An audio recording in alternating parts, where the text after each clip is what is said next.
just got a comment that my characters look really good and that they look consistent and that each time they see the character, they can tell it's the same character. And this person told me that they don't really think it's AI because it doesn't look like it. That's because it isn't. So if you've been struggling to get your characters to look consistent every single time, stay tuned because I will tell you every secret I know about this. Hey guys, if you don't know me, I'm Aya. I'm a children's book illustrator. Here are my latest projects that I've worked on, the 2 books that I've illustrated. And today I will tell you how I get my characters to look consistent every time. And I have searched the whole world to know an answer to this question before I could draw consistent characters. So today I will try to make your life easier by telling you tips that worked for me and made me a little bit more able to draw consistent characters. Since I've started illustrated children's books, I have been wondering how on earth do you get a character to look consistent each time you draw it? It seems like it's impossible. Like this time, if they look this way, they kind of look different. And if they look down, they kind of look different. So I've been really struggling with it. I have Googled, I've watched tons of YouTube videos. I've took tons of courses and no one was able to tell me the secret. That's because there isn't. There isn't a secret to getting your characters consistent each time, and I will tell you why. The secret is to simply figure it out slowly and on your own, because what works for others might not work for you, and you should figure your own way to draw the characters consistently. However, hear me out. I will give you some tools to help you get your characters consistent, and I guarantee that it will help you to some extent. So let's get started, shall we? My very first tip for you is to start your project by drawing a character design or an expression sheet. What I mean is, sometimes you don't get hired to draw a character design or you don't get hired to draw an expression sheet. For example, I would get hired to draw a children's book. What I used to do is, I used to go ahead and just draw the character once and yep, that's my hero girl, she's gonna look like that. I should just try to draw the book spreads. I'm ready, okay? So I don't do that anymore. Whenever the client hires me to do something, whatever the project is, I start with the character design. I start with an expression sheet. I draw the character several times from different angles with different emotions until I'm confident I can replicate it again. This stage as a beginner might be difficult, and it will be.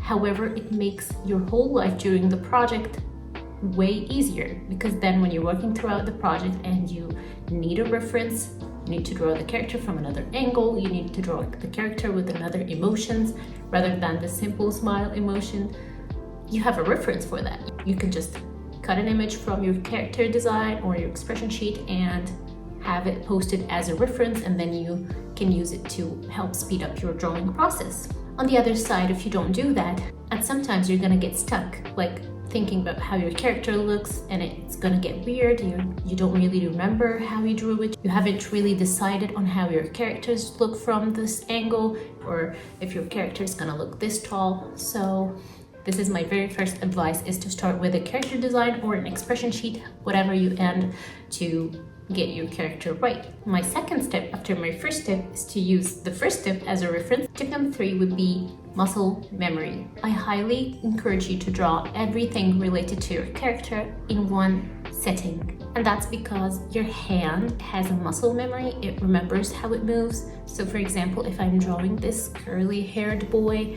I'm gonna remember how my hand drew the curls of his hair every single time. I'm gonna replicate it, and it will very much help me get the same look for the hair every single time. However, if I drew it today and then left it over the weekend and just came back to drawing, I probably wouldn't remember what I did or how I drew him or how my hand moved.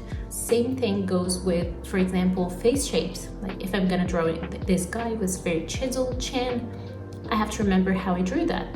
So I would encourage you to, again, just draw everything related to your character from different angles, from different expressions on the same day, preferably in the same setting as well, before you forget how your hand moved to create those lines. Fourth step is, if you did all that and you still struggle to get consistent characters, I would recommend you take a look at several elements. First, I would like you to take a look on, for example, the eye size. Make sure the sizes are consistent. Make sure the shapes of the eyes are consistent throughout your drawings. Also, make sure the location of the eye doesn't change. If you get it closer to the mouth, it's gonna look cuter. If you get it farther away, it's gonna get more realistic and more older in age. For me, whenever I draw, if my character isn't looking consistent, it's almost always because of the eyes, how they're located and their sizes, and how far away they are from each other.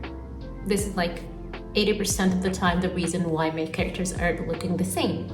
Other things could be the face shape, the hairline. It's like too inwards or too like outwards, makes the shape different. The ears and where they are located, how big they are. Also the eyebrows and their shapes. Like maybe you're playing with the eyebrows to get different expressions, but then the character starts looking a bit different. So you want to start replicating how this shape of the eyebrow starts to move to do different expressions without changing its original shape. You're probably gonna ask me, how do I know what is wrong with my character? And to this I will answer. You're gonna get your reference image, which is probably something that you drew for this character. You want to get it right again. So you're gonna get the reference, you're gonna scale it up or down to match the new character that you're drawing, and then you're gonna start drawing horizontal lines to match everything, to make sure the eyes are the same, the nose are the same or on the same lines as the other character that you drew that you want to replicate, the mouth, the distances are similar. Those horizontal guidelines will probably be the solution you're looking for to help you get your characters consistent. And then whenever you draw more, you're actually gonna get it right without any guidelines by just looking. You're gonna eyeball it, for example.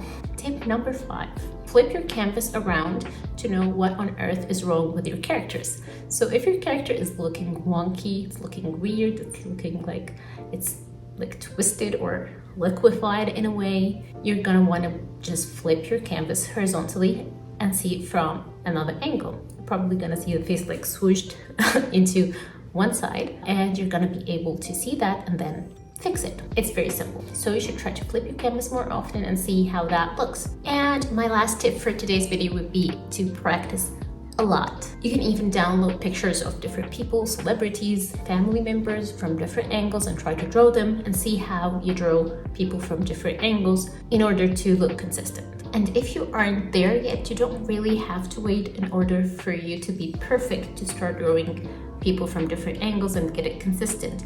You could actually use the simple hack of copying the face shape with everything and then start adjusting the eyes. Maybe you successfully drew this happy kid and then you want to draw him like crying. So you're gonna erase the mouth, gonna erase the eyes, the eyebrows, and start just, bringing them down a bit, making him look sad and stuff like that. This actually helps you hack it a little until you get there, until you perfect your drawing from different angles. And there's no shame in that. I've done that. I've also done that in order to save time at some point. Whenever I had like an expression sheet that is really urgent or something like that, or the client wants it real quick, I would do that. I would just copy and paste the face so I don't have to draw it all again. I know that I can replicate it, however I need it to be done quickly, so I would just replicate it and start drawing different expressions and facial features like sad and happy and surprised and angry and stuff like that. So you can definitely do that until you perfect your drawing for consistent characters. If you've come this far, thank you for watching, and please consider subscribing to my channel. I'm Aya. I do videos about art, Procreate, and children's books. So if any of that interests you, I encourage you to subscribe to not miss it. That's it for today, and bye.